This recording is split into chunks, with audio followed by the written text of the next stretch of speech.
We were just chatting about songs stuck in our head. And it's now definitely gone from High School Musical to that song for the next 3 hours. Me, Charlie.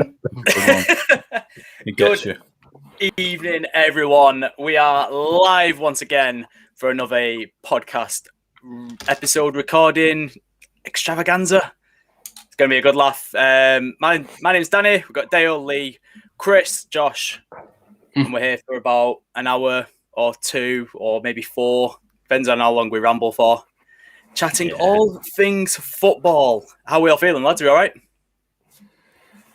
Yeah, not bad. Apart from a dire weekend of football and rugby and general sport. But yeah, other than that, it's, there was no football. There was no football. No. Yeah, you're right. No. Dale, how about you, mate? Not bad, I suppose. It's Monday. The joys of Monday. Look forward to the podcast. That's it, Getting right. Josh, lad? Well, you were talking about there being no football. There wasn't any football for Liverpool fans. Well, that is a bright spark of the weekend. And Chris, how are we feeling, mate? We all good? Will be once I get my internet sorted, yeah. All sound. Everyone's having internet problems today. What's going on? Modern technology. Lee, as long as you don't cut out midway through rant again, we'll be all right. Well, now you've said it, it's bound to happen. It's almost like I was having this discussion with someone at work. It's almost like printers. You can never get a printer to work. 21st century, there's always the paper doesn't work, or there's always the fucking ink running out. And then when you buy the right ink, it's the wrong ink. But then you buy the wrong colour, and then the colour runs out, but then it's not really ran out. And then you send it to a printer about 30 times. It didn't work. I hate them. I hate printers. And we've just lost Ian was on the podcast. I just want to know why it's 2021 and we're still printing things.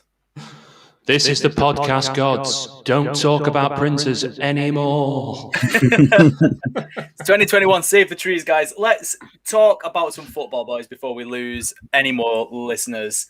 Like we said, there was no football over the weekend for any of our clubs. Leicester City and Man City got buys into the FA Cup semi-final, so fair play to them. Luck of the draw fell in their favour. Mm-hmm.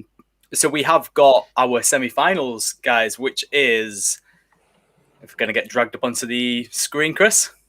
Would you like me to get some graphics Treat us, up mate. for you? Treat us with a graphic. There you go. Look at We've that. upgraded. So as you can see there, guys, we have got Chelsea against Manchester City, who, like I said, managed to get a bye. So fair play. And ironically, they've avoided Leicester, who also got a bye into the semi, playing Southampton. One of these clubs don't belong here, guys. Yeah. So it's Southampton in the final, yeah? Yeah, there is an imposter among us.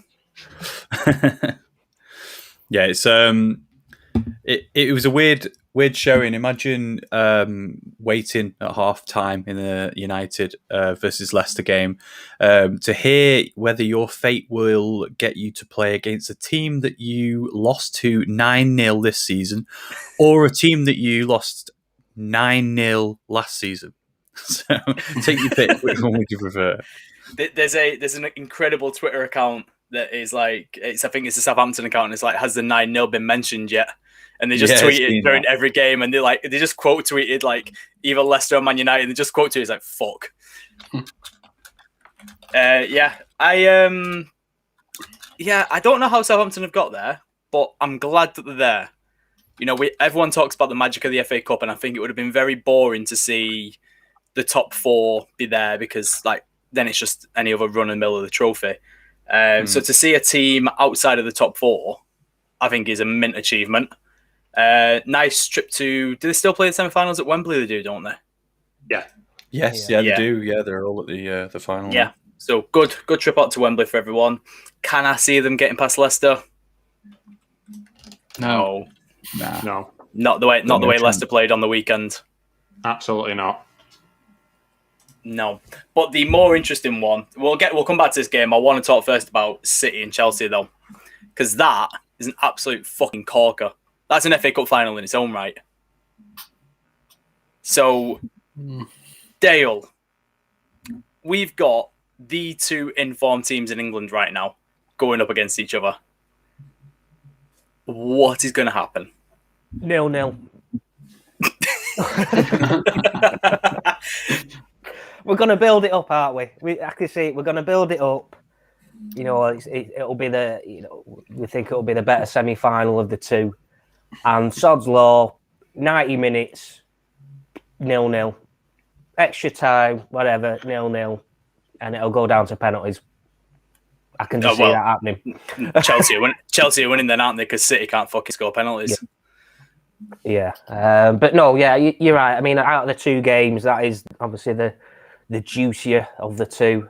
Obviously, with Chelsea's current form and City's current form as well. I mean, did City, did City actually score a goal against Chelsea at the minute? I mean, they're keeping clean sheets for fun here, Chelsea at the moment. Tuchel's got them playing, some nice football. But it'll be an interesting one. I think that, but yeah, we'll play it up and then a nice little boring 0-0 to get that FA Cup weekend off to a flyer. Yeah, it is interesting though what you say there about them bringing Thomas Tuchel in, because we've briefly spoken about it today, thanks to the downfall of a manager who is part of a club that we're all very close to, recently anyway, in the past few games, and it seems that they had their loving. They had their opportunity, Chelsea did, with an ex-pro as a manager, and it seemed to be going well for them to begin with, but then it kind of dropped off a little bit, and inevitably he left, and they've now brought a new, well-established, top European manager in, and now look at them. Chelsea are looking dangerously ominous at the moment. They are into the quarterfinals of the Champions League. They're into the semi-finals of the FA Cup. They're on a charge towards the top four in the Premier League. Whether they get there or not, I don't know. But I know they're sat there currently, but depending on the rest of the fixtures and things. But it's looking likely that they will. And what an end to the season that he will have had, Tuchel, if he gets at least one of those trophies. Obviously, FA Cup being the obstacle to get past City and getting past is it Porto that they've got in the next round of the Champions League. So again, that's probably the best draw they could have got in the Champions League. So it just goes to show, doesn't it? Like if you put someone in with that group of players and that squad that they have at Chelsea right now, that things are happening for them. And do you know what? I actually probably consider them the dark horse for the FA Cup. I just think they've just got this aura about them at the minute. They're not conceding, scoring goals. They've got players like Werner and Havertz are starting to click. Tuchel's done a really, really good job with them. So I would probably say they're the slight dark horses for winning the FA Cup for me. I don't know if dark horse is probably the word, but I know what you're saying. I think I actually probably maybe not the semi-final stage. There's only 14. I probably consider them favourites if I'm being honest. Really? Yeah, I genuinely think, and hear me out on this. I think City have a lot on right now. You've got the delayed Carabao Cup final. They've got a tough draw in the Champions League, followed by an even tougher draw in the Champions League if they get through. And Chelsea, all they've got, like they said, you've got Porto, probably the easiest draw out of the lot. So they'll breeze through Porto, and they don't concede. They had Kepa in net again yesterday and still didn't concede. Which, fair play. I don't know. I'm sick of all this talk about City and the quadruple. We'll move on to them in a bit, but it's not happening. I'm sorry, any Blues fans out there. I'm sorry, it ain't happening. You're getting 2 and 2 maximum. Well, they've already got one. Put it that way. Yeah, they'll get one more. They'll get the Carabao Cup and they'll get the league, but I don't think they'll win the FA, and they'll definitely not win the Champions League. Can we have a bit of context with that Kepa comment, please? It was Sheffield United. Hey, and on a different day, because Sheffield in that second half played like the Sheffield of last season. Yeah. And you've got to wonder what the hell has happened in this season for them to collapse the way they have, but then still show it for 45 minutes yesterday. Whether it was because they were playing with the brakes off, where there was no fear, they literally had nothing to lose. They were never expected to win. It was an unlucky goal that they conceded in the first place. McGoldrick should have fucking scored. I think Brewster could have scored. Yeah. But that's fine margins between winning the FA Cup and getting relegated. Comment there from Gav Mack. Big shout out to Gav Mack. And how everyone laughed when Tuchel took over, he sorted them out. You sorted them right out. Yeah. Who would have Throw some thought respect a on top-class... my name, guys. Throw some respect on my name because I called it. Who would have thought a top-class manager would go into a big club like Chelsea, who spent 700,000 billion, and turn their fortunes around? Just goes to show you, doesn't it? Shout out to Gav Matt from 2 Up Top Football. Go and follow them. They have a fantastic podcast. Just put Just put a comment up from them before saying, "Wish it was still Villa Park and Old Trafford for the semi-finals." Yeah, same. Yeah, nostalgia. But they've got to pay for that lasagna in Wembley somehow. Yeah. Oh, aye. Everyone who knows. Personally, I think the Scouse guy lets the channel down, not because he's a bad guy, but because he's Scouse. Josh, would you like to retort? I'm just really pleased that he thinks I'm a nice guy. Thank you. We'll move on. He's clearly never watched the channel much. Not even a Scouser. I love it. That's the worst part. So I think we're all split then, aren't we? I reckon Chelsea are going through. Am I the only one who thinks that? Yes. Fair. I'm not. I don't really need to embellish. City are awesome. I can't see. Well, I will embellish. Lee said, they're not conceding goals. They've got players like Werner in the team, Havertz, etc. Look at the City squad, and they're not conceding either. Yeah.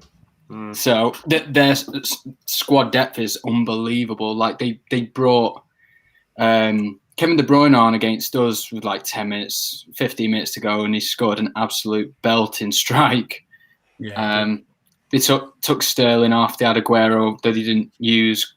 The players they've got are unbelievable. Yeah. There's, we speak about it every week, but there's like 500 million just sat there waiting to get on the pitch. Must be nice, eh? Yeah. Their entire bench would get into any other Premier League team starting position. They just would. Yeah. And that's on good management because he's identified that they've needed squad depth. I mean, the fullback issue is apparent for everyone to see, and they are still lacking a left back. No matter how many they've gone through, they are still lacking a left back. But they've bought enough players to make up for that fact. And you look at the strength in depth now, and when they've got everyone fit, Aguero doesn't even touch the starting 11 when everyone's fit now. I've slated Gabriel Jesus for God knows how many years now, but in the current City setup, Jesus starts for me because of his work rate, because of his energy levels. He's closing down defenders. I watched City against Fulham, and I know they're playing a bit of a different formation, but Aguero was 10, 15 yards off Jesus every single time. And it just looked like he hasn't got the legs. He doesn't put in the shift that Jesus or even Foden and De Bruyne do in that false 9 area. It looks like Aguero's on his final farewell tour. And I think that's probably why everyone's like, oh, let's get him the quadruple to send him off, but it ain't happening. No chance. Doesn't put in the shift. He's on his final. I can talk when I've got a mug in my mouth, apparently. The scary thing is that they're now apparently in talks already with Erling Haaland. I mean, which again, everyone else just may as well give up. Yeah. Well, should we move on to City and the quadruple? Well, before we do that, we want to talk about the other game because we did brush over it completely. Let's Southampton. 9-0 done. So let's move on to City then and the quadruple. Are we giving Southampton any chance? No. In a one-off game, probably, but more chance than we think. Yeah. They played really well against Bournemouth. I know it's Bournemouth. Nathan Redmond had a great game. Yeah. Which I don't actually think I've ever said them words before and probably never will again. His first goal was lovely. Yeah, his first goal was excellent. I was speaking to my mate and he was like, he just needs to run at defenders. Like, he's not good at releasing the ball. So he just needs to run at defenders. But the problem is his confidence in shot that he doesn't run at defenders anymore. It's not a great winger if you're scared of running the defenders, is it? No.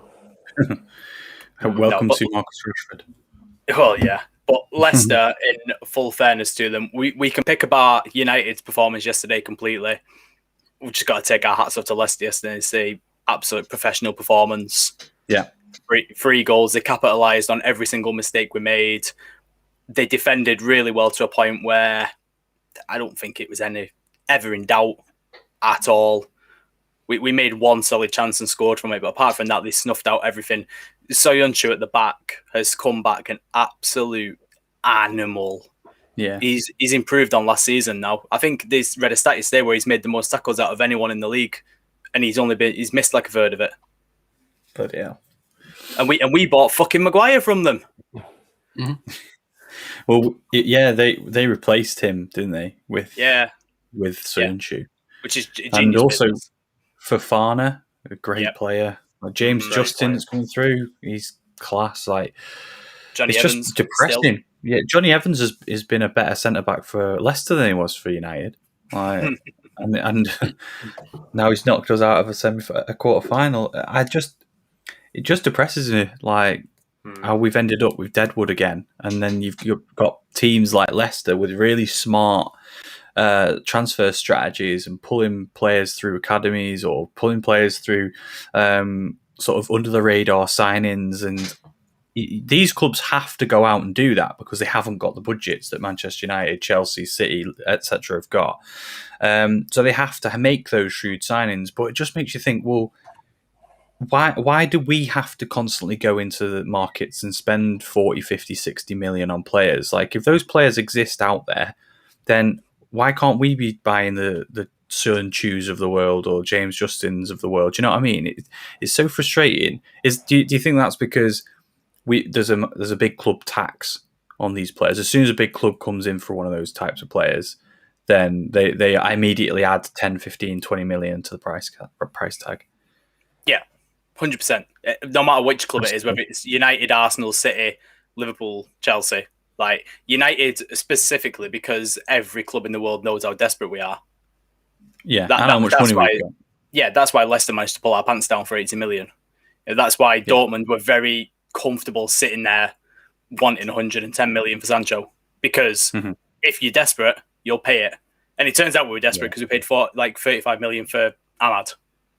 Yeah, so we were desperate, but it is. I don't want to talk too much about United because it was fucking depressing. And no, thank you. I got enough out of Chris yesterday when he said he finally wants Ollie out. So we'll leave that one. We'll leave that one for another day.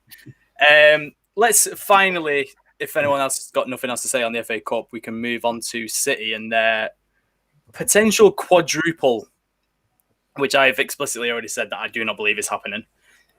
Anyone else opposing me? No. I don't think they'll win the Champions League. That's the only one. That's a tough one. I mean, the Dortmund game's a tough one anyway. But say if Bayern with the same side as Bayern, aren't they? You know, Bayern will beat PSG in my eyes, in my opinion.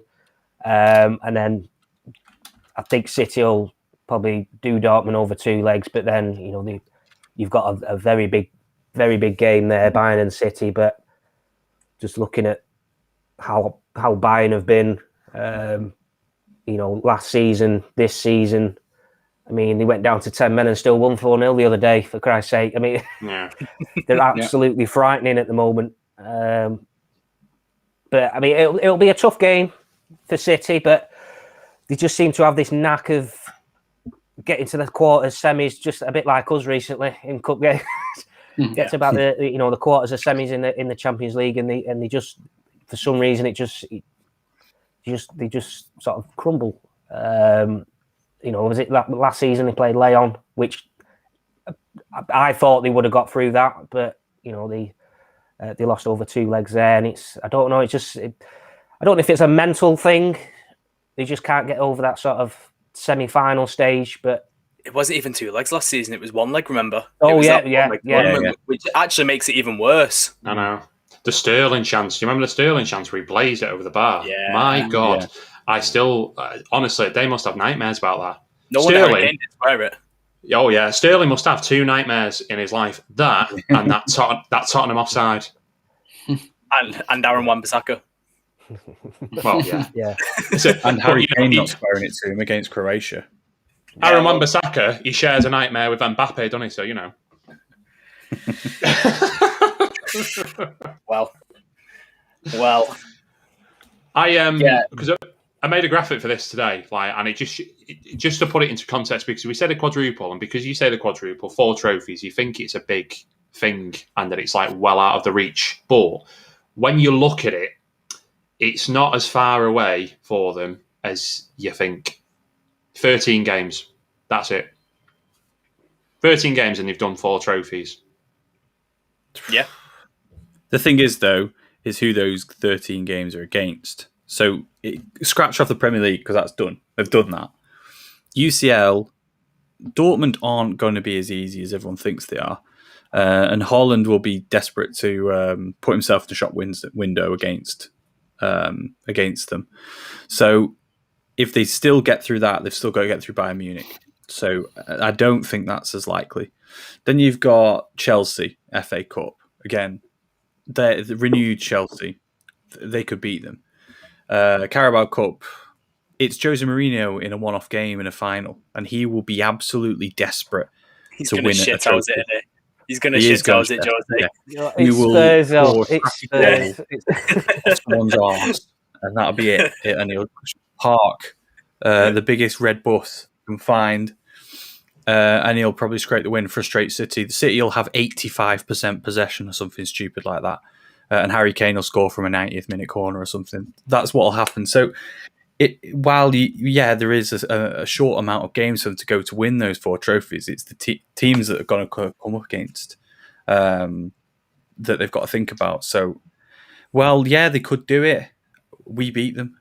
So, I think the big telling thing for City is if you gave them the choice and said, "What do you want? Do you want to do the domestic treble again, or do you want to scrap all of that, sacrifice it all, and you win the Champions League and Champions League only?" That's the one they want. It's not about the quadruple. Yeah, it's not about the quadruple, I don't think, for City fans. Although, to say that you've done the quadruple, you've made history and the rest of it is amazing, and they'll take it and they'll gloat about it, and so they should if they do it. But that's the one that they want, is the Champions League. And I think if you asked any City fan, would you sacrifice the other 3? They'd be like, yeah, 100%. City fans would gift wrap and send the Premier League trophy across to Trafford in order to get the Champions League. I could guarantee it. They would gift wrap the Premier League trophy and deliver it to M16, Manchester United, for that Champions League trophy. They definitely would. I disagree. That's the only way we're getting the fucking Premier League trophy. I honestly think they would. I think they'd sacrifice the 2 domestic cups and take the league and the Champions League. I don't think they'd give that, not over the amount of games the season takes, all that effort, all those games, the unbelievable string of victories that they had. I don't think they would give that up. I'd sacrifice the Champions League to have the Premier League after this season. I know they want it, and I know we've discussed that that's the only way they're going to be considered a big side if they get a couple of Champions League trophies. But I have to disagree. I don't think that they'd quite happily hand that over. No, for me, league football over tournament football. Like that's always been my motto. I'd much rather win and be the best over 38 games than over a couple of knockouts. But I know that is a complete opposite to a lot of people, because being the best in Europe is sometimes being better than the best in your own country. They've never done it before, though. That's the thing, isn't it? Yeah, I get, yeah, definitely. But I think they definitely want that. But the way that Liverpool stormed the league last season, I reckon Pep made it his fucking life's course this season to absolutely onslaught it this season and make sure they took it back.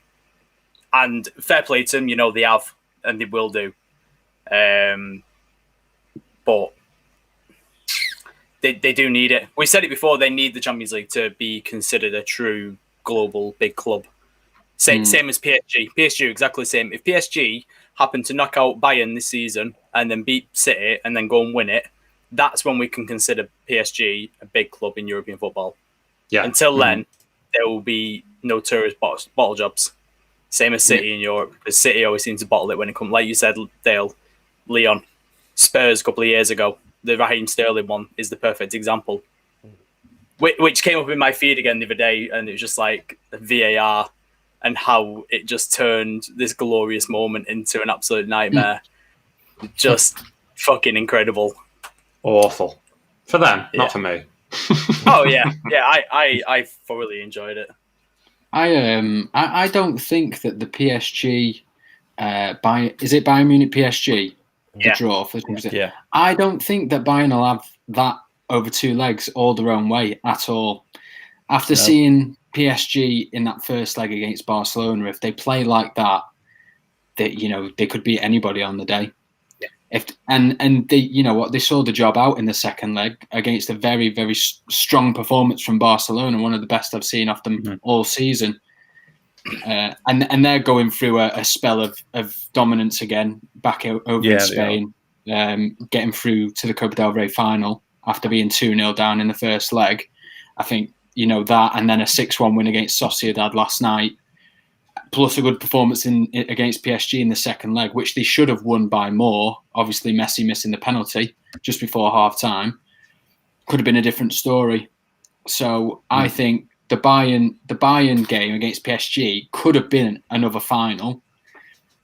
I do see Bayern going through, and then we've probably got the game that we all wanted as the final if it's City against Bayern Munich. That would, for me, would have been the ideal final. Well, let's go through it. Let's go through it now, then, Chris. I'm assuming you've got a graphic made up of. There we go. Look at that. Oh, look at that. Lovely. Live in high definition. So let's go through the ties, and we'll plan out our route to the final. So City and Dortmund. Anyone disagreeing that's going to be City? No. Yeah, it'll be a tough game, but I think City will come through over 2 legs. It's a potential banana skin. Yeah, I think Dortmund will. I think Dortmund will win one of the legs, but I think City will probably take it overall. The thing is, we say it's a potential banana skin, but City are prone to banana skins in the Champions League. Yeah. What is there any evidence that we've seen where that may not be the case this year? No. The only thing for me is like the X factor is Jadon Sancho being out injured, which is going to be a massive blow for Dortmund. But they've got the players to cause him issues. Like you said, Haaland's he'll be on a mad one. He'll be on an absolute mad one against them. This is his opportunity, Haaland, to prove that he is the world's best striker. He's one of those players where, like Lewandowski, he's a big game player. He'll rise to the occasion. Look at Sevilla. I know Sevilla was only, Sevilla. Right, just to put it the best way that I possibly can, Sevilla, and that's the level that they're at. But when he had the penalty business and all the VAR drama was going on, the way that he reacted to that, got back to the penalty spot once he got given the penalty again, bagged it, and then went screaming in the keeper's face after he just got screamed at himself. The guy's a monster. The guy's a monster. He's got just an amazing head on him, and he's a winner in it. And he's not going to be there for much longer. I doubt he's there past this summer. He just belongs at a top club, and this is his chance to put himself in the shop window. Mm-hmm. Yeah, absolutely agree. In that case, then, so we'll just imagine everyone watching that Man City's logo is just going to transition into that little box next to them. Bayern PSG. For me, like you said, Josh, this is potential for PSG to really turn up and give themselves a good go. But I'm not looking past Bayern for this one. No. It depends how PSG turn up on the day, I suppose. Well, on both days, obviously both legs. But if you think about it in the sense that they could really go out of the blocks quickly and start really well against Bayern and maybe put them on the back foot, shock them a little bit. Is Neymar back for this one? I think he is. He will be back for this one. Yeah. Yeah. So they'll have a full complement. I think that they could cause them a lot more problems than people may think. And they seem to be resurgent a little bit under Pochettino. I know that the race is hotting up in the league for once, but it'll be tough. I can't actually call this one, as mad as that sounds. It's not a mad statement, mate. Last season's Champions League final between the two of them was very, very close. And I know it's a final, so obviously attitudes are different. But PSG did push them a bit. I think I remember saying it on this podcast. Mbappe probably cost PSG that final in the summer. Yeah. Someone aggressively smashes the keyboard into oblivion. I think Mbappe had a lot of good chances in that final. And he's a year older now. He's a year more experienced. Him, like Haaland, like Lewandowski, all an absolute fire. We've got some top class firepower in these quarterfinals now. I'm expecting a lot of goals. Yeah. Dale, what are you thinking, mate? PSG or Bayern? Bayern for me. A repeat of last year's final, but I think you might have said it before, Danny. I think PSG's time to win the Champions League was probably last year. There's just something back in my mind. Just go, even if PSG did get through this one, they'll probably get beaten the next one. I don't know. It's just their history in the competition of just not doing it. When the how many quarterfinals, semi-finals they've been in. But yeah, I really can't see him beating Bayern over two legs. They maybe might get something out of one, at home or something like that. But over two legs, I think Bayern comfortably do it. Yeah, comfortably. I think I'm with you on that. So then we move to the other side of the draw. Chelsea against Porto.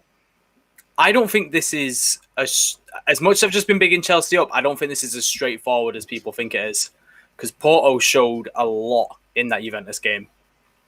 Yeah, I do believe Chelsea are going to go through. Do you know what? Looking at all these ties now, I genuinely think that each team is going to win at least one leg. I can genuinely see and make an argument for every team winning one leg of every single game in this tie. And it just going down to either away goals or aggregate score. I do think Chelsea will go through, but I think Porto are going to put up a right fight. I think this could be an away goals one. I think it could be decided. And the problem with Chelsea is, they're not conceding a lot, but they're not scoring a lot either. So if they concede at Stamford Bridge in the second leg, I think that's going to be real issues for them, because I can't see them, if they do win the first leg, I can't see them winning it by more than one goal. No. Well, interestingly enough, from Porto, they have only conceded, if I'm not wrong, 4 goals all tournament. Class. Five goals, all tournament. 4 of them against Juventus over 2 legs, and 1 was against City. Apart from that, they went the whole group stages without conceding. That's an incredible defensive record. Mm-hmm. Who've they played? Apart from you, they had City in the group. Who the fuck did they play? I actually can't remember. I will get back to you on that one. I'll have a look at it now. Someone give predictions while I'm checking. I just think that's probably the biggest stalemate tie. Olympiacos. Yeah, well, Olympiacos aren't great, are they? They're not the team that we remember from. But to still not concede is still quite impressive. Yeah, yeah. I think that's the hardest tie of all of them. The two teams are very similar, I think. And like you, I watched them against Juve over the 2 legs, and they showed a lot of heart when they went down to 10 against Juve in that second leg, and. The dick of the week. Yeah. So, if they bring the same sort of approach to this, Chelsea are only just turning their fortunes around now. First half of the season, they were a letdown, really. Jeff came on the show and said his piece about it. He wasn't impressed by some of the results under Lampard. Obviously, under Tuchel, he's got them ticking now. I fancy Chelsea over the two legs, like you've said, but I do think Porto are going to take it right to the wire. Yeah, I think we can agree. Chelsea will get through. I think Porto have done valiantly to get to where they are, but Chelsea would be too strong for them now. Yeah. And then the final one, which, oh boys, I cannot wait for Ramos versus Salah. Round 2. The fucking what is it the Scousers are calling it? The revenge. Fuck off, lads, you're getting annihilated. 4-0, both legs.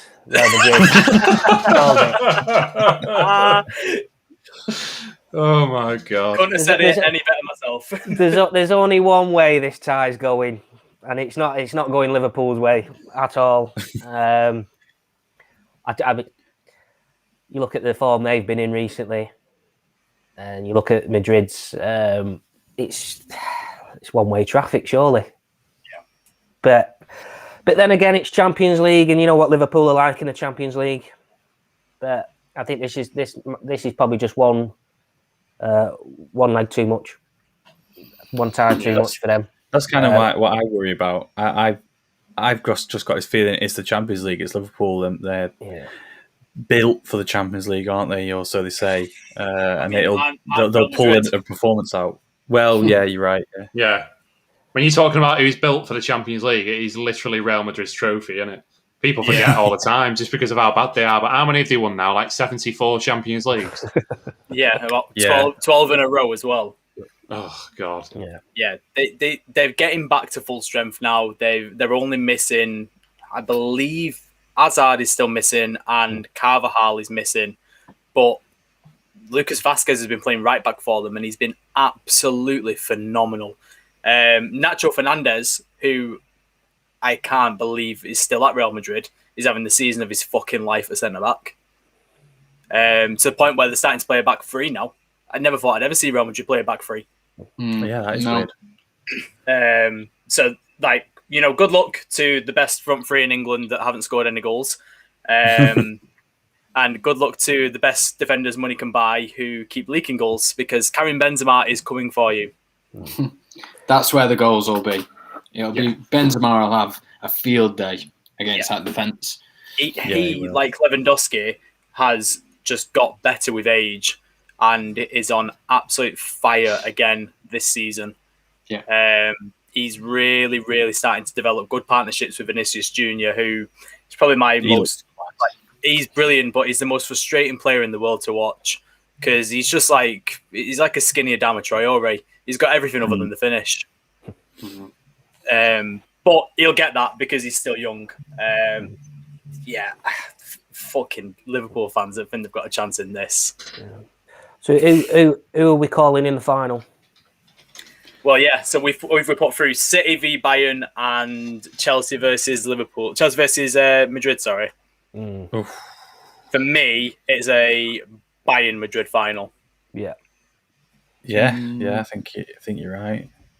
I think so. I'm going to say, because I like to be different, I'm going to say a Bayern v Chelsea final because I want to see an English team there. The repeat of 2012. Repeat. I could see it. If Chelsea keep this form on, you could see Chelsea sneaking past Real Madrid. Well, they've not been great this year in La Liga, have they? Not by their standards. No, they've not. But I don't just like backing against them, especially not in Europe. They are too good. So you know what? Go on. Sorry, Josh. Remember that time when we watched the Real Madrid Atletico Madrid Champions League final at yours, and I had the tenner on Sergio Ramos to score any time, and he did to equalise at the end. Imagine what the odds are. Imagine what the odds will be for Ramos to score any time against Liverpool. Oh, he's going to. How nice would that feel? I reckon that's a Sky Sports special, innit? That is got to be. I was pissing myself. I was pissing myself then because I just thought you could be having a conversation about Brexit and Lee would find some way of getting into the conversation that he won money on Sergio Ramos scoring a goal in that Champions League final. I'm very proud of that bet. I'm very proud of that bet. He'll be telling us that he won money on Arsenal to win the FA Cup when we went camping next. 2-1. Did also have that, yeah. Said 2-1. I'm excited, you know. I think the games that the draw was put forward, other than us, like we obviously wanted the Bayern City final, but I don't think we could have asked for a better quarter-final and semi-final draw. No, it's good. Definitely. We've got It's almost like all the right teams have been drawn together. Yeah, it's funny how that happens, isn't it? Yeah. I'm not Nothing corrupt about that. Not one to call the UEFA being, you know, fixed and draws being predetermined, but I wonder what the temperature of them balls were like when they were dropped into them pots. Yeah. Talking of corrupting UEFA, let's move to the lesser tournament, which genuinely just looks like a pre-season tournament at this point. Yeah. Yeah. It does. Fucking state of them teams. Let's rattle through this one dead quick. United Granada. Before we get onto this, you're just saying about the state of them teams. There's at least 3 club badges there where I had to like research whether they were the actual club badges because I thought I'm not sure, you know. Do you know if you flashed up maybe at least 2 of those badges, I'd have to re-Google who it was. I wouldn't have. I actually don't know. Like I only know Granada's badge because we're playing them. Who the fuck is that Villarreal have got? Zagreb. Zagreb, mate. The team that knocked out Spurs. Exactly. Like, I mean, if United don't win the Europa League from there with those badges on that screen, then Ole Gunnar Solskjaer should retire from management. Well, he's got to retire, mate, because we're not winning it. I mean, I'm so glad you said that. Granada. I mean, we'll get past Granada. That'll be easy. It's Ajax. We're not beating them. We're not beating any of them, Ajax or Roma. In my eyes, we'll come a crop against them. To be honest, we might even scrape through Granada. Yeah. You know, the way we're playing, we will. Won't be easy. The way we're playing, it'll be something like 1-0 over the 2 legs or something ridiculous like that. You know, we'll just get through and then we'll end up playing Ajax and they'll just wipe the floor with us. I can see it happening. So I do think it'll be Roma that'll get through that, and I do think Roma will twat us. I don't think we're winning this tournament, lads. I'm sorry. I'm with you. I don't think we're winning it. I think we beat Granada. I think Roma beat Ajax. Arsenal beat the racists, and Villarreal Dinamo. I couldn't give 2 fucks who goes through on that one. I'll go with the Yellow Submarine because I like Spanish football.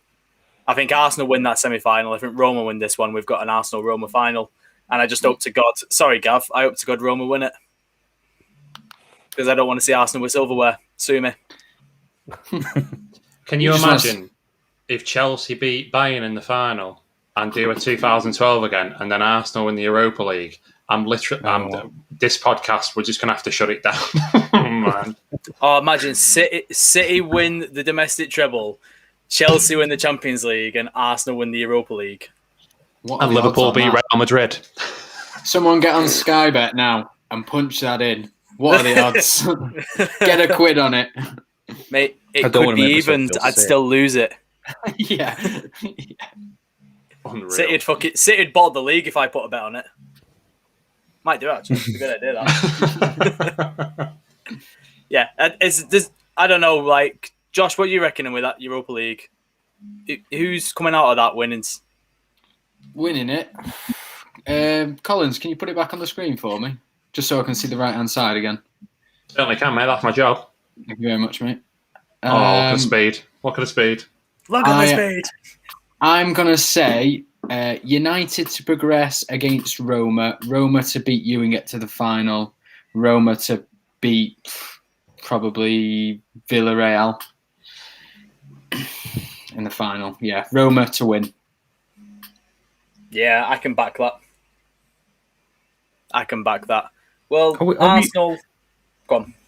Are we being serious here? Are we really saying that United are like? Are we really saying United can't win? Bro, that? did you Like, watch us seriously. yesterday? Yeah, but that was yesterday. Like, I don't know what he's doing. If we're being serious, yeah, we've got a Granada Dynamo Zagreb final incoming, boys. Let's face it. You just love to see it. Roberto Soldado is going on one final European run. As long as Soldado. as long as it's not those racist bastards, then I don't care who wins it. Yeah, we're all Arsenal, aren't we? Next round, we're all Arsenal. Yeah. Absolutely. Yeah, They should just let Rangers get reinstated. Yeah, they should be revoked. That would have been nice. That Yeah, It would have. it just sets a precedent. Done it. I was speaking about it. Ideally, we'd all love for that to happen, but they don't want to start a rule that people could try and it gets round to a point next year and we see some other monstrosity like what we saw, and then the other team's like, oh well, you did it last year, why can't you do it for us? And it just it snowballs, doesn't it? As much as we'd like it to happen, you'll end up with fans of rival clubs going and doing it on purpose to get their team kicked out, get the rivals kicked out, wouldn't they? I love the topic. Absolutely love the topic. Yeah. You are not wrong. We'll move to Arsenal then, because we will be supporting you boys next game. The topic there has said exactly what I was about to say. Yes, in my opinion, it was. No, it wasn't game of the season. Aston Villa beating Liverpool 7-2 was my game of the season. But in terms of I'll never let it drop. I will never, ever let it drop. We don't want it to drop. No. No, it was a fucking phenomenal game of football. Really, really good London derby. It was just class to watch.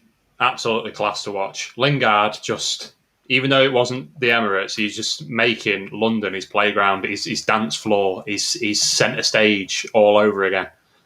And for them to be that good after half an hour and then let it slip and only get 1 point out of a game in which they scored 5 goals, it was just a bonkers game. Bonkers. Yeah. But Anybody else a bit disappointed at Arsenal's comeback though? Oh yeah, I wanted to lose. Yeah, I had a bet on it. I did want to see Rice, West Ham win. Yeah, when Declan Rice went on that marauding run and just thought he was Cristiano Ronaldo and Lionel Messi's love child, all of a sudden, and then hit that shot at goal, I was just waiting for the keeper to just spill it into the back of the net or something. I wanted it. I wanted Rice to just win the game in the last minute. So did I. Yeah. I didn't. Obviously, I didn't watch it. Why would I? Best game of the season. I've not watched it. Cool. But from what I've heard, Arsenal kind of turned up to play a different sport in the first half an hour, and that's why it was 3-0. And Collins, if you want to just flash up one of Greg Barnett has just put a comment in there. Souček and Soufal signing of the season, and I don't think that there is anybody that would topple those two off the top for me, because absolutely, who's been better than them two this season for any club? Maybe the other signing, Jesse Lingard as well. Possibly, West Ham's business this season has been absolutely outstanding. We praised Souček a lot, and he's Craig Dawson. Craig Dawson has been fantastic at the back. I think Souček gets a lot of credit, and deservedly so, because of his goals and the way he marshals the midfield. I think Soufal goes under the radar, but he's been fucking phenomenal at right back this season. I'd argue one of the best in the league. Yeah. It's a fair comment. It is a very fair comment. Who's been better than him, really, just on form?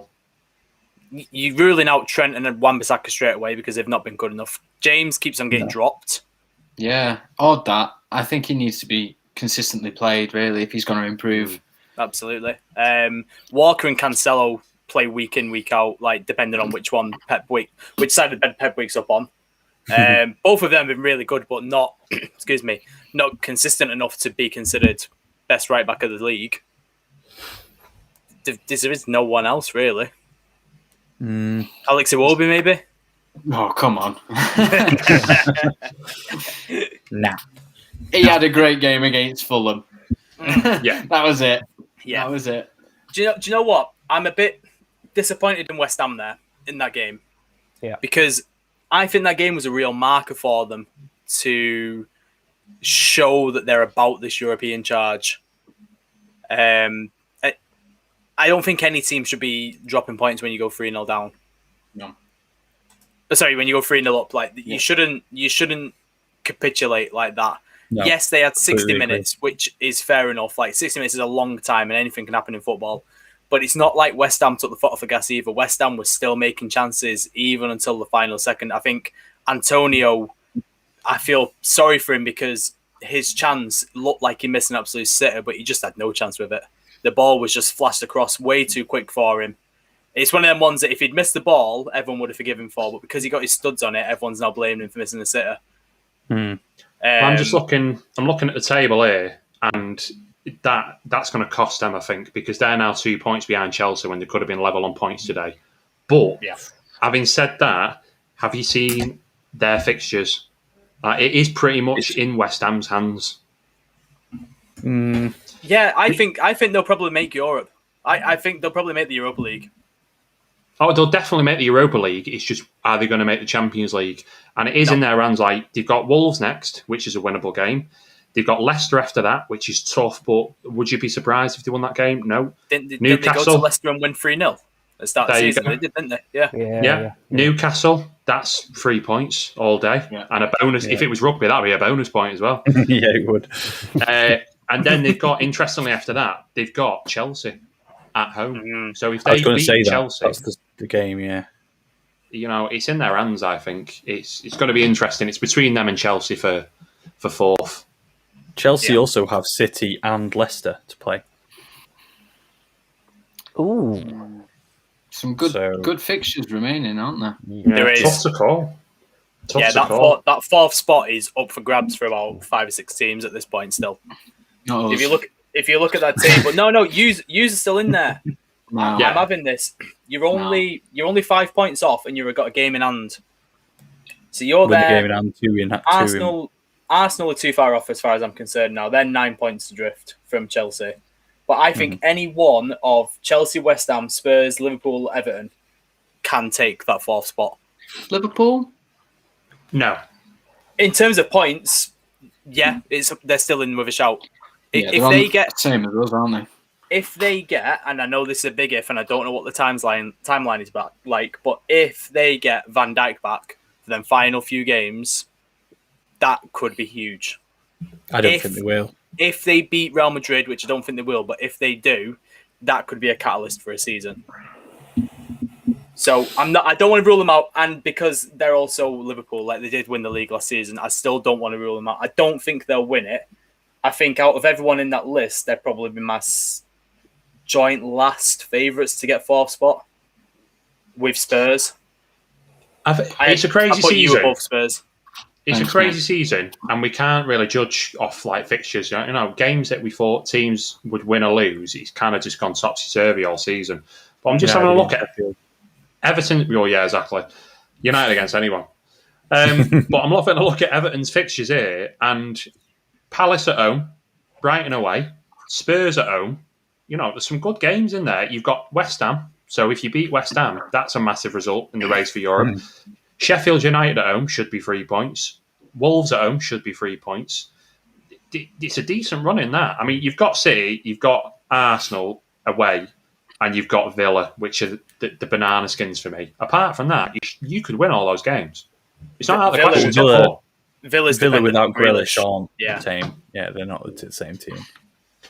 That's our game in hand. Yeah, Villa without Grealish, Burnley. They've even got the same kit. Collins, just remind me again, who's our last game of the season against? Man City, mate. And there's your fourth spot gone. Nah, mate, you'll have it wrapped up by then. Yeah, you'll be third. Chelsea be too preoccupied with the Champions League, mate. You'll have fourth spot nice and easy. One can only hope. One can only hope. I would just want to bring up a topic, and Chris, you brought this to our attention earlier today, about the Women's Super League. Now, before I leave you with the table and the floor to speak your mind, I just want to talk about the opinions on the Women's Super League, and in particular on Twitter, because I've seen a lot of people tweeting about the WSL recently, and in terms of popularity, it's definitely growing. Mm-hmm. It's probably one of the fastest growing sports in terms of popularity, but the amount of people that are replying to tweets like, who cares, don't care, didn't ask, energy, ratioed, fuck off. Yeah. Like, I hate it. seriously, it's a growing sport, right? These women are better than me at football, better than them at football, better than a lot of people, very, very technically gifted people, great sports stars. They're finally getting like a new deal with Sky Sports and BBC, which is going to bring more money in, which is going to improve the facilities, which is going to improve the grounds, the staff, which will improve the players, grassroots, everything. The standard of that football league is going to improve dramatically. If you don't like it, get over it, lads. It's not going anywhere. Fair play. Yeah. Good response. It's strange, isn't it? It makes you think, like, what are they scared of? Like, it literally makes no difference to them if they're successful and if it gets bigger and grows bigger or not. No. What are they worried about? The growth of women's football can only be a good thing for men's football as well. Yeah. Women's football is not going to overtake men's football. If it gets to the same level, it means that football is only doing one thing, and that's growing. Like, as men's football fans, we should want women's football to be at the same standard. You know why? Because that's more football to watch. Yeah. At a good standard, yeah. Yeah. I'd love to be able to say I'm going to go to Old Trafford on a Saturday and watch United men's, and then go to Old Trafford on a Sunday and watch United women's, and watch both football games at a similar standard. How class would that be? It'd be absolutely mega, that. So this is the thing. I recently, during half-time of one of the England rugby matches I was watching, Guinness were doing a questionnaire survey at half-time. There was loads of things about, do you watch rugby during the off-season? Do you watch rugby during, whether it's just the Premier League, or do you watch it just because it's international? Then finally, towards the end of it was asking about women's rugby, and it was saying, do you watch women's rugby? And I was answering the questions, and I was like, no, I don't watch women's rugby. And then it was asking things like, what would encourage you to watch it more often? And there was answers in there, like you could choose if it was on TV more often, if it was backed by bigger channels, if it was backed by bigger sports stars, if they were put more into the limelight, if more clubs were professional clubs. And the same can be said for women's football. Now, you'll always get the idiots out there that will slate it and belittle it because they're scared of it for whatever reason, like talk about fragile masculinity. But at the same time, the same sort of conversations and questions probably are being had, and this is what has led to the BBC and Sky Sports sort of getting these deals up and running and making it more accessible to people. Now, the way that the world that we want to live in, like, if obviously none of us have got kids, but if all of us had like a little girl or something, you'd want them to be able to look up to sports stars for inspiration just the same as you would if you had a little boy. Like, so when you think of it about like that, the good that it would have on young kids wanting to get into those sports will only get better as well, because more and more people will see it as accessible, more and more people will see it at the top, and the professionals doing it, and they'll say, we're women and we're doing it just the same as men can do it, so why can't you as a little girl? And last week at work, we were very lucky to have Colonel Dame Kelly Holmes as a speaker for one of our International Women's Day events, and it was amazing. What an amazing person she is. And she was talking about the same sort of stuff, like kids want to be able to look up and see the people that look like them, and they want to be able to see, oh, that woman's on TV doing that sport, I want to do that. And this is how important it is, and this is why it is literally only a good thing that women's sport is getting more into the limelight, and these institutions like Sky and like the BBC are pushing more sports for people to watch, and because it's women's sport, like, then it's only a good thing. So yeah, I'm pleased to see it actually. And while I've not been watching it, I definitely watched a lot of the Women's World Cup when that was on, and it was good to watch some of it. Yeah, obviously the pace of it's not as quick as the men's, but it's still in its infancy really as a professional sport. So yeah, I think it's a great move. I'd tell you what, as a United fan, United's women are better to watch than fucking United's men. Yes. I was about to say that now. we've got as a United, we've got a couple of really, really good players. That Tobin Heath who we've got, who plays on the wing for us. Tobin Heath is class, mate. I would genuinely rather have her on the wing than any one of our right wingers. Mate, Tobin Heath, lad, Kristen Press, United have got a good squad. They fell off the boil a bit in terms of the title race and stuff this season, but yeah, this is what I'm saying. Like, there's so many subplots. Like Chelsea going for a quadruple, just like City's men going for a quadruple. The title race between them and City's women. Just to confirm that, I'll go over the deal details anyway. But official news story, quoting this: the BBC will show the Women's Super League on network free-to-air TV for the first time in a landmark 3-year broadcast deal. For next season, WSL games will be shown live across the BBC and Sky Sports in a deal worth $7 to $8 million a season. All the other games not selected for broadcast will be shown live on FA Player. The BBC will broadcast 22 live matches with a minimum of 18 shown on BBC One or BBC Two, free, completely free, for millions of people to get eyes on women's football. Which, it's class. Yeah.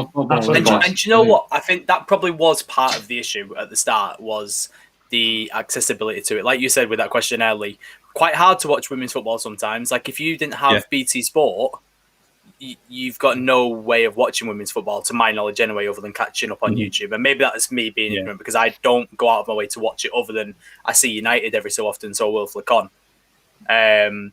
But no, it's only going to be a good thing. It's only going to encourage more girls to get involved, even if it's at school or grassroots level. It's only going to encourage that. And then the more money, what, 8 million did you say? Like, that's for an infancy sport. Yeah, that is $7 to $8 million a season. Yeah, that is a massive injection into the league. Yeah. So but it just means that women can do it as a profession, and more women can do it as a profession. Like, I went to school with a girl who plays professional rugby league for Leeds Rhinos and England, and she also has to work at DHL at the same time. That's not and sick. It's like, what? She obviously has sponsors now that they're getting more involved and stuff, but the idea that if it was a man playing international rugby, he'd get paid central contracts, he'd get paid for his club, but because it's a woman and the sport's not as televised, it's not as big, she has to have a job as well as being a professional athlete, which is, well, not even a professional athlete, is it? Because they're not getting paid. So in women's football, being able to have that exposure will bring in more sponsorship. It'll bring it because there's more people watching it. So companies like any other will say, well, our demographic target market will be watching that game, so let's get our advertising in, pay them more, encourage more clubs to set up women's teams. It's only a good thing. Yeah, I think the World Cup, was it a couple of years ago? Yeah, I think that was massive for obviously the crowds they got in, but also the viewers watching, on BBC and that as well. I think that was a big thing on sort of, getting the game a bit more out there, and a sort of recently as well. I've noticed there's been a few of the USA, the World Cup winners, some of the players coming over into the Super League here, which I think speaks volumes on the level of competition that's now sort of increasing as well within the women's game here. And I think now the deal with Sky Sports and BBC just take it that sort of that level again. Keep growing the game. I say it can only be better things for the women's game. So hopefully they can keep progressing with that and expanding more as well.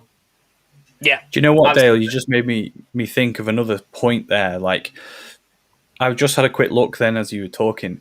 When the Women's World Cup was on the BBC, they had a record attendance for a record television audience of 28.1 million people watching when it was on TV. Yeah, I knew it was massive. Yeah. So Jesus. the thing is, you'll get the idiots out there and that'll sit there and go, yeah, but they're only watching because it was just there and it was on.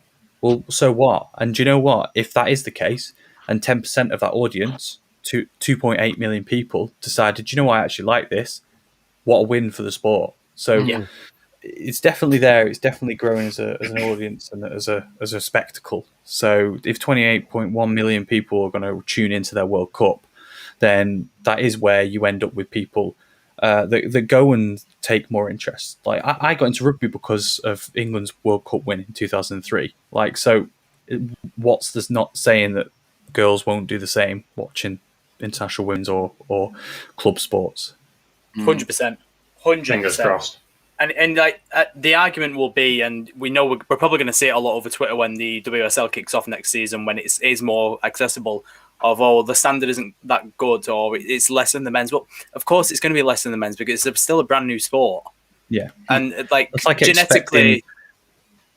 Go on. Sorry, I was just going to say, it's like expecting League Two to be the same as the Premier League. Yeah. Like you made that comparison about not being paid, like non-league football. Like I've watched a lot of Stockport Counties level. Like they're a professional team in a non-professional league.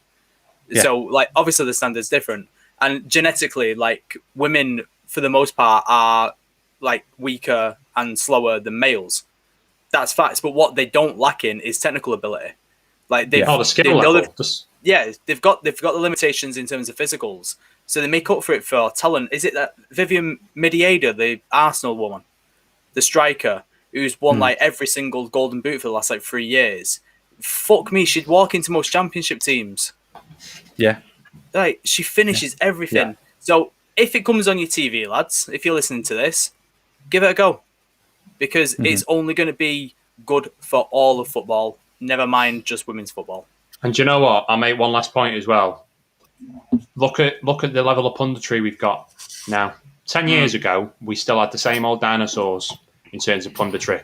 Now, everywhere that you look on TV, Sky Sports and BT, everywhere that you listen to, if you listen to 5 Live or TalkSport, some of the women working in and around the sport now, like they're so knowledgeable. They're better than the men's. The women are better than the men's. Absolutely. You got someone like Graham Souness, who's just angry all the time at Paul Pogba or whatever the jokes and the memes and everything that come out around him. And then you listen to some of these other pundits and they're just brilliant, absolutely brilliant. They just bring you fresh eyes to the sport, fresh opinions. I love it, mate. I think it's great. Yeah. I think it's more than deserved that they're finally getting, a big deal from Sky Sports and BBC. Sky Sports in particular, the biggest provider of sports and football in this country. Doesn't get bigger than that. No, absolutely. That point is perfect. Like Sky had Paul Merson on for the game last night. How has he still got a job? I don't want Paul Merson. You know what I mean? Give me Alex Scott, because Alex Scott her footballing brain is incredible. She might be the best out there at the moment. Great. Yeah, I absolutely agree. And Leeds fans, Here we go. Here we go. Just don't, okay? You know what I'm going to say? I'm not going to say it. Just don't. Say it, mate. Pricks. Yeah. And speaking of pricks, I think it's time. Go on, Chris. Should I play it? You should. Yeah, get it on. There we go.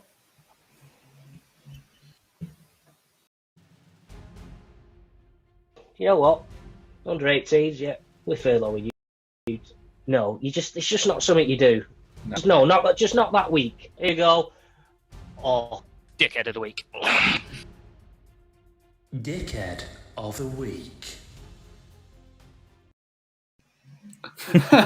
It's the third one that I love. Here we go.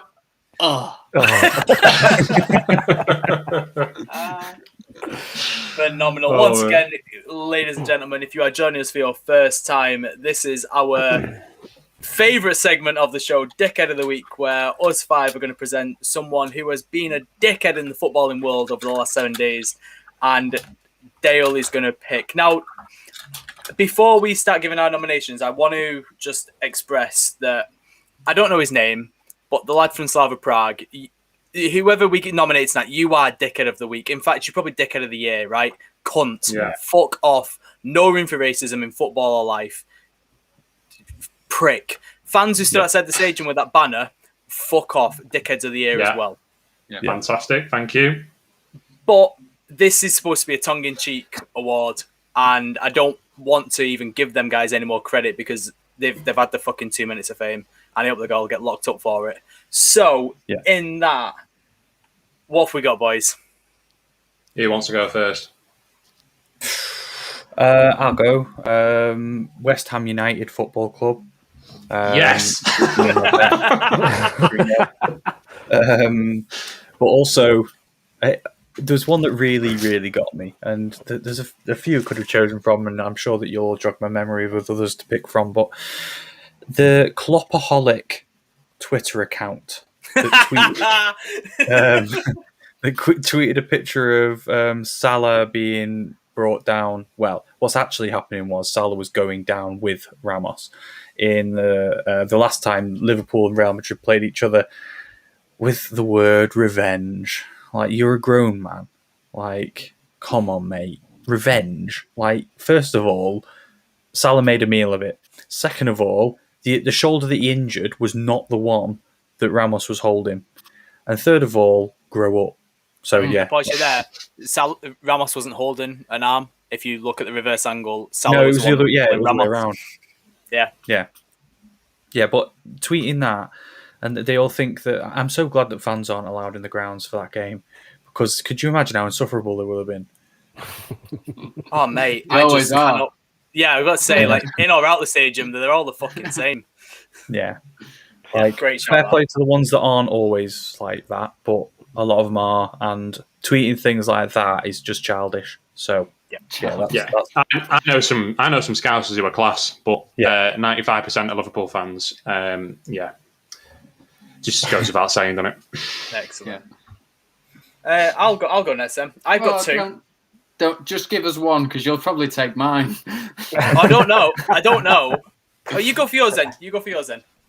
Okay. Now, I can't put my finger on who this shout is to, but it's either to Joe Hart or Joe Hart's social media team. Yes. Now, I'm going to give it to Joe Hart because I think he's trying to pull the wool over our eyes and blame it on someone else. Joe Hart's career isn't going anywhere. He's not got a social media team. He tweets his own tweets. Don't bullshit me, Joe. Don't bullshit me, lad. You put that tweet out and you're the donkey. You're the dickhead of the week. That is unreal. Which, in fairness, I had actually forgotten about. So, no, I wasn't stealing that from you. That is unreal. So my two, tongue-in-cheek one, Ole Gunnar Solskjaer, for an absolute fucking abysmal display yesterday in the FA Cup, and absolutely, well, getting knocked out before he can lose another semi-final. So you could say he's playing 4D chess. But mine is Steve Dale, who you might famously remember as the former owner of Bury FC. Right. Yeah. Who attempted to trademark Bury FC even though he had dissolved it and they've gone into administration. So Bury could not make a brand new football club under the name Bury FC. Oh, what a knobhead. Now, Excellent. thankfully, his application for the IPO fell through. Excellent. Well so, done. Yeah. I'll just read out this like this little thing here. Bury FC exists in name only, with the club now in administration and not played again for 2 years. Dale attempted to sneak through the trademark to the Bury FC badge, which means he'd hold the IP rights to the badge in the event of liquidation or an unlikely change of ownership. Members of Bury AFC backed legal action in November with an overwhelming 99%. And they've won. And you can now go and buy shares in Bury FC for £5 a month. So do you know what I might do? Because I've always wanted to be a bit of a football club owner. I might give £5 a month to Bury FC. I think that'd be quite good. Yeah. Should we all club in together and ask if we can have like an advertising board space? Mate, that'd be class. If we could turn this, I'll turn it into a Bury podcast. Like, if they want to fucking give us some cash and chuck us some free football games, I'm all over that. But yeah, Steve Dale, you absolute prick. You've taken one of the oldest clubs in league football history, ran it into the ground, made them go, and then tried to fucking steal their identity. Fuck off. Yeah. For a lot of Bury fans, that football club was like the only thing they had to look forward to. People that live in Bury, unfortunately, don't have much to look forward to. I'm only going off what I've seen on the TV, but there's documentaries out there. People from Bury, that I don't think the industry is there anymore, which means lack of jobs. All they had to look forward to was spending the hard-earned cash on Bury Football Club at the weekends. Unfortunately, they can't do that anymore. And now he goes and tries to do that. Dickhead. They do have black pudding there, though. Yeah, they do have a great market, to be fair. Black pudding comes from Bury. That's a win. Just a comment who's just come in there about, to be fair to Ollie, Fred can't make a 5-yard pass. That's a very, very good point. So, Rich, we're going to do something we don't always do, and we're going to put your suggestion in for Dickhead of the Week, Fred. Thank you very much. Danny's reminded me. If I want Danny's reminded me of one.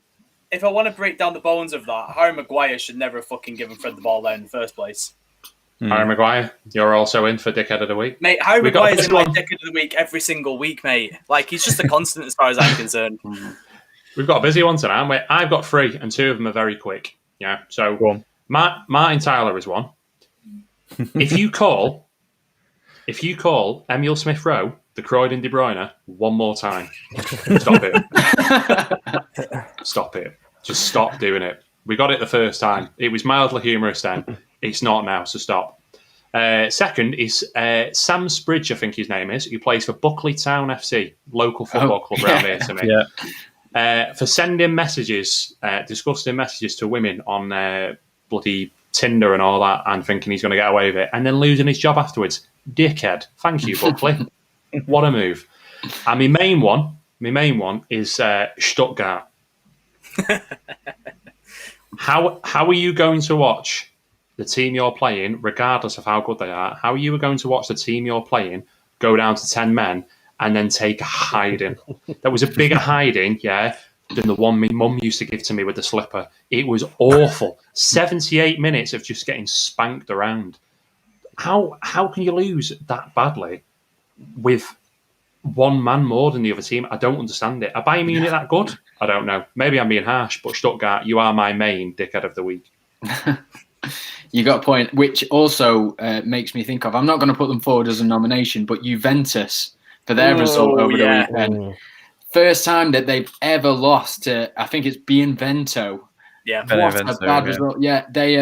I think Juventus had, like 20 shots. I was going to say, did you see the stats? Yeah, the match stats were insane. Do you know what? That's the game. Before the game is when they made a big fanfare about Ronaldo making 770 games or something like that. Thinking, what could possibly go wrong? Let's do the announcement before this game. And then that'll be a really good feel-good game for us. We'll drill them like 4 or 5-0, lost 1-0. So that makes it even better. Yeah. Brilliant. Yeah, I've got an extra one to add. Go on. That Danny just reminded me of. On the trademarks, Memphis Depay. So apparently this wasn't anything to do with him in the end. I don't know how true that is. He said it's not, but it could be to do with his music. Oh, it's another Joe Hart story, is it? Yeah. It wasn't him. Yeah. Tweeting pictures of his car from his pocket. Marketing team. He does seem like a Memphis, doesn't he? Yeah, he does, and it's a place. It is a place. Walking in Memphis, you can't sing that anymore on Twitter. I just don't understand how that was ever like. I don't know whether the authority of trademarks is the Dickhead of the Week in this one, or whether it's Memphis Depay. Do you know who's the legend of the week? The guy who put that tweet out saying, "What's the capital of Tennessee?" And then everyone who answered him got banned from Twitter. finish this lyric walking in. I'm going to do that. I'm going to tweet that out in a minute. I've got another special mention for Legend of the Week as well. I don't know if you caught what Scott Brown did before the Old Firm derby. I was gonna mention that. Yeah. Got a lot of respect for him for that. That was brilliant. I hope he did it off his own back and he didn't get told to do it. So I've seen a lot of people commenting saying, "Oh, it was forced. It was for the cameras." You know what? Even if it was, who gives a fuck? Let's start promoting sportsmanship and togetherness. That is Rangers and Celtic, who notoriously hate each other. Yeah. And Scott Brown's human, for God's sake. The video I always remember of Scott Brown is when he's walking out of court and some dickhead Rangers fan shouts at him, "Hey, how's your sister?" who just recently passed away, I think. And you can see him instantly, it humanized him completely. Fucking hell, he's not just a dickhead.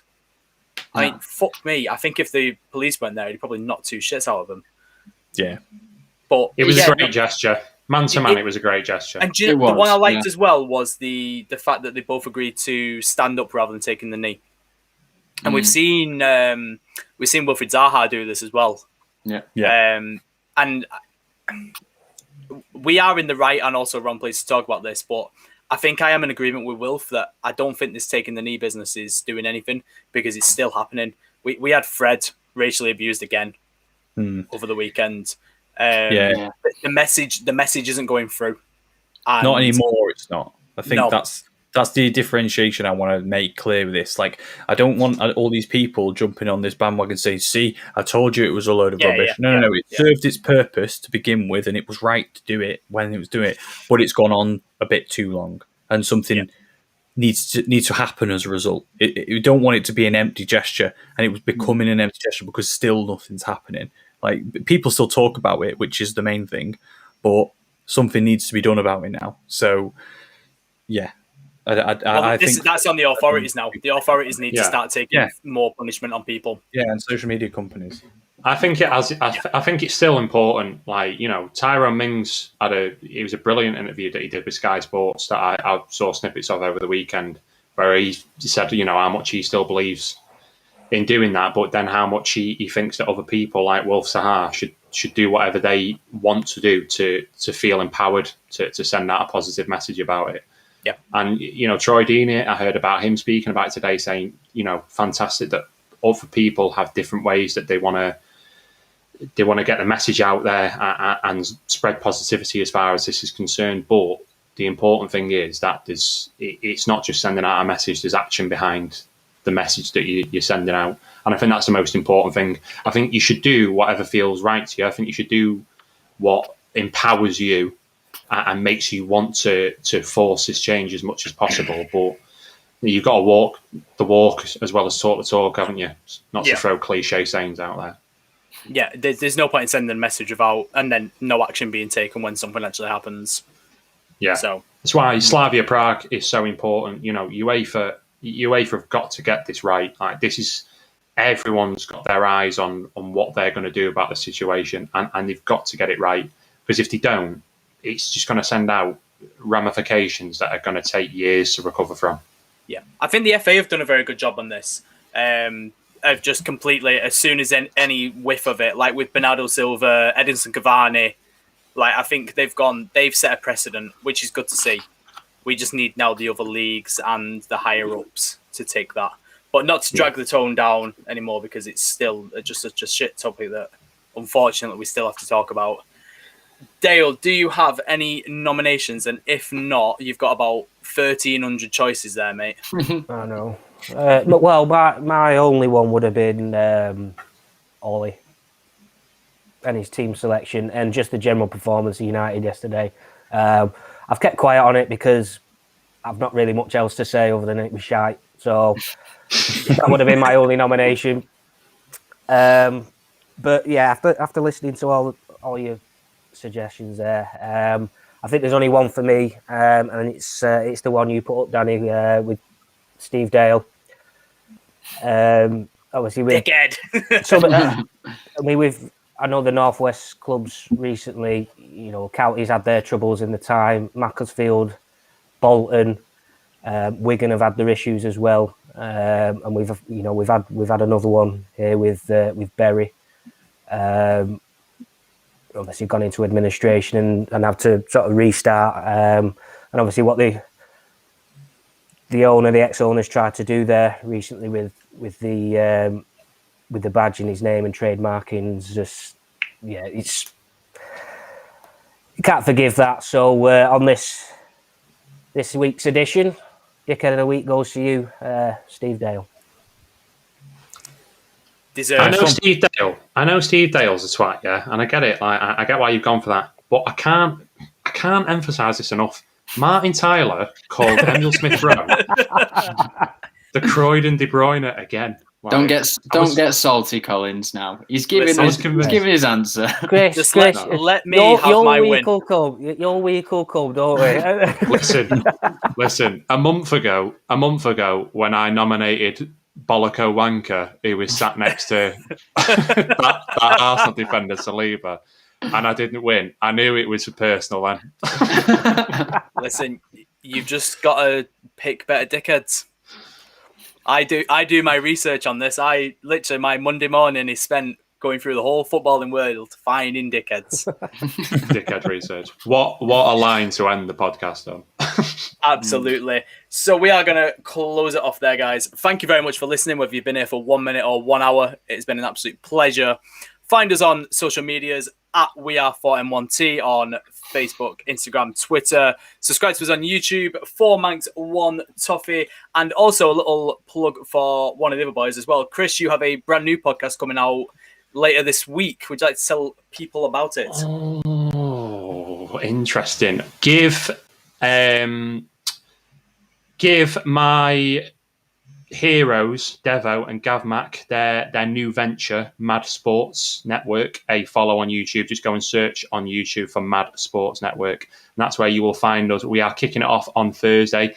It is a mixed martial arts podcast. It is me and my very good friend Justin Whittle, called The Guard Pass. It's going to be very, very short, very sharp, but we're just going to pretty much do a run through of what's going on in the MMA world, or the big fight previews, all our views on what's going on with all the major organisations and stuff. So if you're into MMA, you're into your fighting, there's a big boxing match this weekend as well for people who are in the know about Sweet Science. So if you're into all that, please go and give us a follow on social media at Guard Pass MMA. Go and follow Mad Sports Network on YouTube. Thanks to Gav Mack and Devo giving us an opportunity to do it. Really, really excited about getting it out there. And we'll see you over there on Thursday. Yeah, absolutely. Definitely go and check out Mad Sports Network. They host their Bundesliga shows. They did a great video, which I was really interested in, with the NFL free agency. And they've just posted an interview with Jordan Barrett-Bryan, for those that are in the know, who is a presenter on Sky Sports. So, this is big shit that those boys are up to. Brilliant interview. That. It's a pleasure for us to even be considered to be invited on. So the Guard Pass is going to be a great listen. Apart from that, though, guys, any other parting words? Yeah, I've got a closing note for you. Go for it, mate. Just sent you all something on WhatsApp, and I would just want to make everyone aware about it that was listening, because it is absolutely ludicrous. If anyone follows or looks at Didn't Happen of the Year awards, a man is going around claiming that during his walks in the past 2 months, he's been able to collect an entire deck of cards just of things he's picked up off the street. So enjoy that. Good night. New entry for Dickhead of the Week, maybe? There is fucking absolutely no way in hell that is real. Fucking cards. Heath Ledger's fucking walking around losing his deck of cards, and this dickhead's fucking picking them all up. How about this for a play of words to end the podcast on? Going around picking up decks of cards out of bins. How about someone decks you, you weirdo? Oh, he's done it. Oh, he's done it. Christ. Call it. What a creative lie that is. From myself. Play the outro. Yeah, myself, Lee, Chris. There's no coming back from that one. Good night. God bless everyone. Thanks for joining us, and we'll see you on the next one.